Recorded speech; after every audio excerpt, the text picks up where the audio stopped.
It's a new month and a new ban list, and that means one thing: a new top 10 cards to be picking up for September. And our first card coincides with that new ban list, and that is none other than That Grass Looks Greener. And now, for many players out there looking to tech out their Lightsworn, Infernoid, or perhaps even the Tier Limits, That Grass Looks Greener is an amazing addition to many of those decks, and it is a card that has been banned in the TCG for many years now. And honestly, a lot of players were extremely surprised when That Grass Looks Greener was put to the limited section on this most latest ban list. And not only does Grass Looks Greener enhance many of these decks that have been looking to mill extra cards, but it is another step closer to our list being very similar to that of the OCG. And honestly, I would not be surprised if Konami makes similar choices like this on our future ban lists. And that brings us to our second card, and this is not a stranger to the metagame, and that is Nibiru the Primal Being. And now, with Appaloosa being banned, Nibiru is going to be playing quite a crucial role in the upcoming metagame, as we saw many decks such as Snake Eye had to set up around Nibiru early on so that they could proceed with the combo line and maybe even save a snake on the off chance Nibiru did crash down onto the board.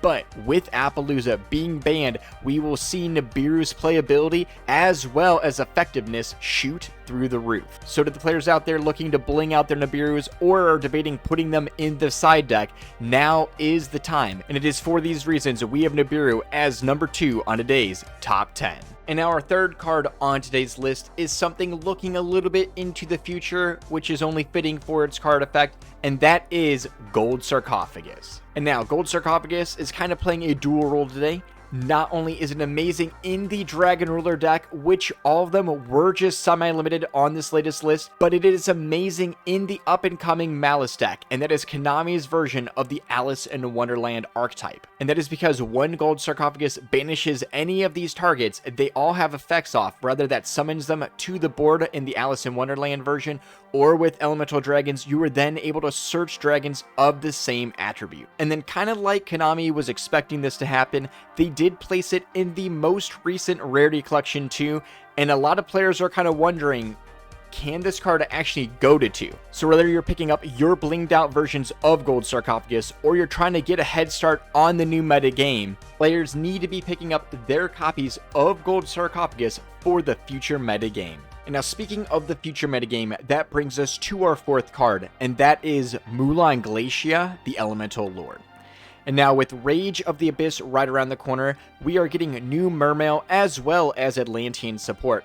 And as we know, Mulan Glacia is actually a searchable target in the combo line, and quite the tech card, because once it's summoned, you're taking 2 cards right out of the opponent's hand and discarding them. And then not only are we discarding 2 cards from the opponent's hand, but the Mermail deck in itself can't put up quite the end board. So this makes it where not only do you have quite the starter, but your opponent is starting with less cards. And then if your opponent use any hand traps at all, they're starting with literally half the hand size, and this is assuming you didn't hit them with a triple tactics talent. And it is for these reasons many players are eyeballing Mulan Glacia, and if this is a deck you want to be picking up, definitely pick up your copies of the Water Elemental Lord before it is too late. And then the fifth card on today's list is one of the most important, and that is the Unstoppable Exodia Incarnate. And now we'll get to why it's so important in just a second, but I want to note, when we're talking about the Unstoppable Exodia Incarnate, we're talking about the Exodia itself as well as its Millennium pieces. So not only will players need the Exodia itself, but players will also need the Millennium Ankh, as well as the Shield and Sengen Gen. And that's because, much like the original Exodia, these are all pieces to acquire the new Exodia and set up the combo line. And now, why is it so important to be picking up these cards? And that is because coming down the pipeline, we're looking forward to another piece of the Millennium Puzzle, and that is Blue Eyes of the Heart. And by discarding the Blue Eyes, you're actually able to add the Millennium Ankh directly from the deck to your hand. So now, not only is the Millennium deck already pretty consistent, but once the Blue Eyes is released to the TCG, this deck is gonna be unstoppable. Because not only is the Exodia itself quite a formidable boss monster, unable to be destroyed by the opponent's card effects, and able to negate any spell or trap that your opponent activates. But it also offers many layers of interruptions with the support cards it can set directly from the deck. And the support cards are actually kind of insane layers of interruption that will literally wipe the opponent's entire board, okay? And then a combo many players do overlook is that with the Millennium monsters that are able to summon themselves to the board, they can actually make many cards like SP Little Knight, which then can self-banish before you summon out the Exodia Incarnate. So then on the following turn, you're looking at an Exodia that can actually prevent spell or trap effects, has a level of interruption that it sets, as well as an SP Little Knight banish. And it is for these reasons that the unstoppable Exodia Incarnate, as well as its Millennium pieces, are number 5 on today's top 10 list. And now going back to cards being buffed after the ban list, we are looking at number 6, and that is Deck Lockdown. And now, Deck Lockdown has been debuted many times on this channel, but with the limiting of skill drain, many players are looking into the side deck and wondering what they can actually replace it with that is also a good floodgate.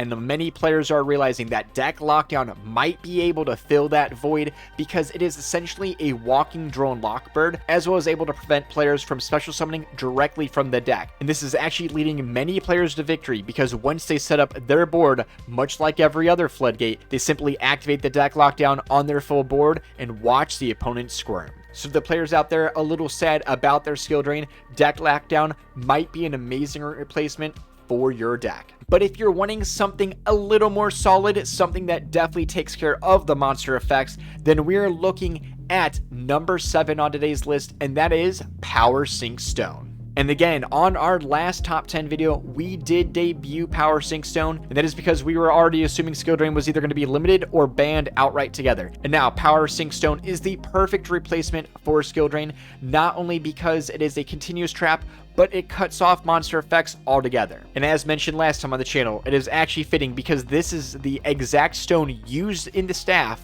of Mystic Mine. And now for certain decks, Power Sinkstone will definitely be a better suited replacement than Deck Lockdown, and that is because you can actually trigger the ability of the Power Sinkstone by using your own quick effect monsters to make sure your effects resolve quickly, putting the 2 counters onto the stone, and then cutting off all the effects for the duration of the turn. So for decks like Runic or even Vanquish Soul that can summon monsters during the opponent's turn and activate quick effects, the Power Sinkstone might be an amazing replacement for that skill drain, perhaps even more so than the Deck Lockdown. And again, for the simple fact, you can actually juggle which effects are going to be activated and which ones are going to be cut off for the remainder of the duel.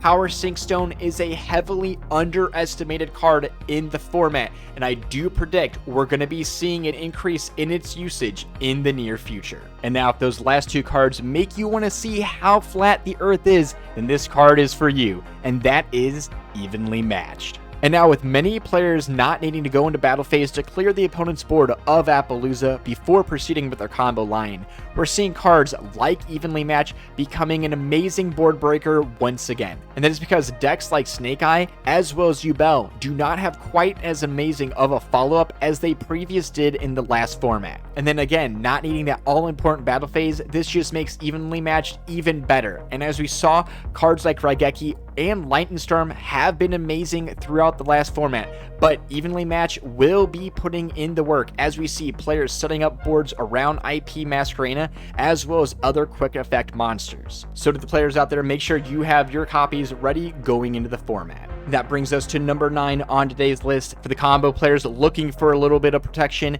in this crazy format, you're looking at the number 1 card, and that is Crossout Designator. And now Crossout Designator has been gaining in quite the popularity ever since we saw a banning of cards like Appaloosa, and that is because it is one of the only outs to cards such as Nibiru or any of the other popular hand traps. And then not only that, but with the release of the newest Mulch Army right around the corner, we are seeing that many players are needing to be teching the Crossout Designator going into these future formats. Because as we know, for many of these combo decks, playing the Maxi Challenge is not optimal. So whether you're looking to out the Mulch Armies, the Nibiru, Ash Blossoms, Imperms, or even anything in the Mirror Match, that Crossout Designator is going to be the go-to going into the future formats. And now the last card on today's top 10 is one of the most meta-breaking cards you never want your opponent to have at the end of the game. And that is Ghost Sister and Spooky Dogwood. And now I cannot stress how important it is to mention Ghost Sister and Spooky Dogwood. Not only was this card not hit on the list like many players wanted, but we actually saw that the Fiendsmith Lacrima was hit because of what it does at the end of match procedure, and many players have realized that the Ghost Sister, in a way, is almost the TCG's version of Max C when we're dealing with these time rules. And now for the players playing on the sim, this card might not be as important to you guys, but for any tournament goer, you need to equip yourself with Ghost Sister and Spooky Dogwood at any tournament you go to. Anything with the time, going into time, you need this card. We are seeing many players starting to side deck this card as well as the Molcharmies, and whenever we get the second Molcharmy, getting this card into your hand will be exceedingly easy. And if you are in the end of match procedures and you have this card, one of the only ways of it to be outed is with cards like Crossout Designator or Called by the Grave. And with there being no announcements by Konami of changing this ban rule anytime soon, cards like Ghost Sister and Spooky Dogwood will maintain their place in players' side decks going to these high-level events. And now wouldn't be a good top 10 video if we didn't have a few notable mentions. And the first few notable cards are the Runic package. As we saw, the Runic Fountain as well as Tip did not get hit any further on this most recent ban list, and honestly, I'm extremely relieved by that, because these cards do not deserve to be hit. Yes, Runic Stun can be annoying, but the Runic cards themselves are not a problem. So to the players out there that are interested in playing Runic, now is the time. Because seeing how amazing they are in multiple decks, whether that's Sprite or even the new White Forest archetype, we're seeing that Runic is an amazing archetype that is teched in a lot of these kind of offbeat decks, and this is going to be proceeding into the future. After that, we have Allure of Darkness, and now this is an easily accessible card to many players, but I wanted to bring it up as a notable mention because of how good it is in the Malice archetype. Being able to draw to banish a Malice creature and actually being able to special summon it right back is why players need to be ready with their copies of Allure of Darkness going into the Malice meta. But let's say you don't want to go to Wonderland, maybe you want to take the blue pill, and we got cards like Chaos Hunter as well as Imperial Iron Wall, keeping your opponent from banishing other cards. So if you're wanting a continuous, go with Imperial Iron Wall. Maybe that's going to be the new floodgate that you activate after setting up an established board, but we're actually already seeing hype around Chaos Hunter, and that is because it has gotten blinged out in the newest Rarity Collection 2. So if you want a quarter century secret rare, go out, get them now, sooner rather than later. And the last cards on the notable mentions is actually the Unchained combo line, with the Unchained Soul of Yama only needing 2 Fiend monsters, and many decks actually able to splash in the Fiendsmith archetype. Being able to bring 2 Fiends to the board is exceedingly easy, which then allows you to go into Yama as well as the rest of the Unchained engine, setting up a Soul of Rage, able to steal an opponent's monster, and then go into another link, whether that's SP Little Knight or even a further combo line with IP Masquerena. And with most of the combo being in the extra deck, the only inclusion you would need to be making is 2 cards to the main deck. And that's why we see it already included in meta decks such as Yubel. But if you are looking for more specific cards in order to beat a certain meta deck, definitely check out our How to Beat the Meta videos. They go over cards you should be using going first, second, or even hand traps against the best of the meta decks. But most importantly, stay safe, have a good night, and suck it, nerds.